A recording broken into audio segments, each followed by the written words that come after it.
Maka bila ditiup, itulah kiamat yang kedua, kiamatul kubra, kiamat besar. Lagu mana? Allah gulung segala planet-planet belaga dengan bulan bintang.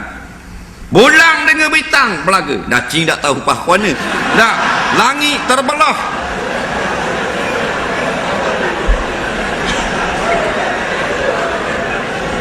Benda.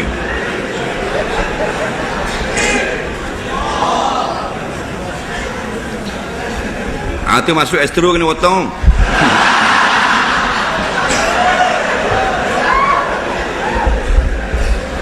Jadi tak salah, kita sekarang ni kita bersama dengan ulama, kita bersama dengan orang yang menegakkan Al-Quran dan hadis. Kita istiqamah. Terbit Imam Mahdi, kita bersama Imam Mahdi. Terbit Dajjal, kita akan lawan Dajjal. Terbit Nabi Isa, kita bersama dengan Nabi Isa. Itu saja cerita dia. Tak payah nak kata itu bit kok mana-mana, tak payah. Nah, baik kita duduk buat kerja kita learning. Nah, kalau engkau bekeng pergi di Syria.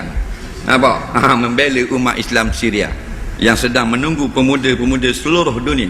Nah, untuk mengambil balik nampak bumi Syria daripada tangan orang-orang yang zalim.